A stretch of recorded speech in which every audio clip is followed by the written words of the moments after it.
In this video, we'll take a look at how to create a pie chart in SPSS. And here we have the variable car color, where we have 15 different cars in this data set. And there's different colors that range from 1 to 5. And if we click on our value labels button here, I did go ahead and enter the value labels. So we can see the different colors here. White, green, red, blue, and black consists of the 5 colors that we have in this small data set. So to produce a pie chart in SPSS, you want to go to Graphs, and then select Legacy Dialogs, and then select Pie. And then here we want to leave the default option, Summaries for Groups of Cases, in place. So go ahead and click Define. And then we'll take our variable car color. We're going to move that to Define Slices By. And you can think of slices as pieces of the entire pie. So a piece of the pie, that's a slice. And then we want to have the slices or the pieces represent percentage of cases. So go ahead and select that option, and then let's click OK. And the output window opens, or viewer window, and here's our pie chart.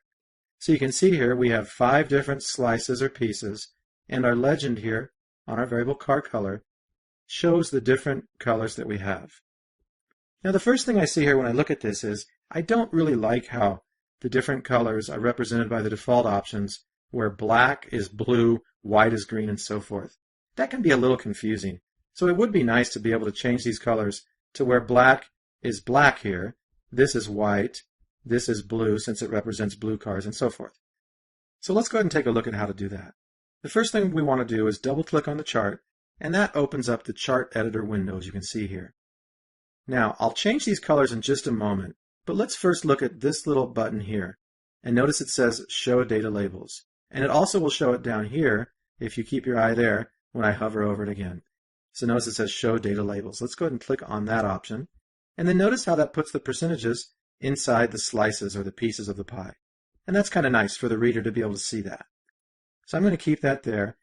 And notice here the Properties window opened. And there's a lot of different tabs here, and we'll use some of these in this tutorial. But I encourage you to explore these on your own to get greater familiarity with how to modify charts and so on. But let's take a look at a few things together here today. So notice here under Labels Displayed, percent is in here already, and that's in fact why we see these percentages. Let's move this over, Car Color, and just see what happens. So if I select Car Color and click this arrow, it will move it up, and then I click Apply.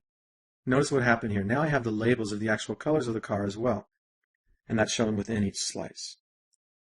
Looking at these slices though, since we're going to change these colors in a minute, I think I'll go ahead and remove the labels here, the colors of the car.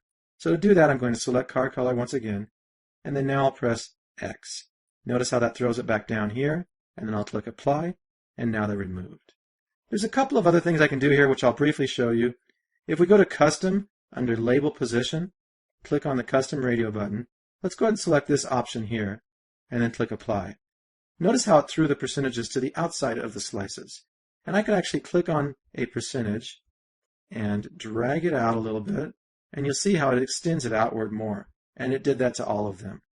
Hey, that's one option. But I'm going to actually go ahead and have those back inside here. So go to Automatic under Label Position and click Apply. And now we have those back. Okay, so let's go ahead and change the color of the different slices here. So to do that, I'm going to just go ahead and I could select Fill in Border if I wanted to, or I can just double click on this chart again, and notice Fill in Border automatically appears. So let's go ahead and start with the first category here in our legend, black. So I'm going to click on this chart and single click it once again, and notice this pie is selected and the preview shows blue. So I want to make this black. So go ahead and click black. Notice fill is now black. The fill is the inside, and then the border being, like it says, the border or the outside. So I want black. I'm going to click Apply, and that's black now. Next we'll move to what should be white here. Click on this, and then we see the preview displays green. So change that to white. Click Apply, and that's white. Next we'll move to this slice here. Click on that, and then the existing colors displayed. We'll change that to blue, and it's really not a perfect blue here. We'll go ahead and select this one here. Okay, and click Apply, and then there we have our blue. Next we'll click purple, change that to red. So select red here and Apply. And then finally we have what needs to be green. Click on that and then select green and apply. Okay, that looks good. Next, we can do a couple other things very briefly. If you clicked on this button, this is one way to do it. We can explode the slice. If you want to explode a single slice, let's click on that again to deselect it. Or if you select your entire chart, you can press it again and it explodes everything. Okay, but I don't want to do that once again. We'll just keep it intact, whole. One other thing, let's go to depth and angle here. And then I can do some other things with this. If I want to make it 3D, for example, let's go ahead and click on that button and then click apply. And that makes a 3D chart. Say I want to make that bigger. If I go down here to distance, and I make the distance closer by dragging this down, click apply, and that makes it bigger. I can also do a shadow effect instead if I wanted to. Let's go ahead and select that radio button and click apply. And you can see it's also 3D, but it shows it at a different angle. And then one last thing, if I wanted to, I could actually rotate this.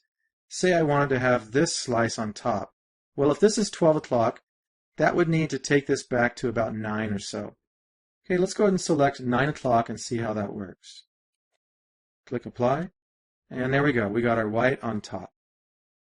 Okay, I'm going to move that back to 12 and select apply, and we're back to the way we were. And then I'm going to keep the flat as well. So I'll select that and then click apply, and that looks good. So click close on that.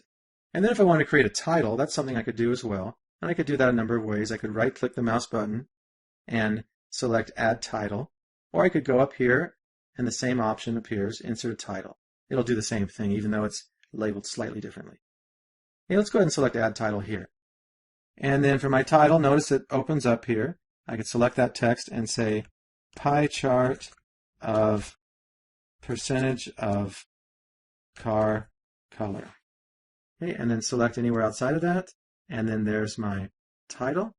And then if you decided that you wanted to modify that title, you can double click inside of it and you should see the cursor flashing, and then you can edit it at will.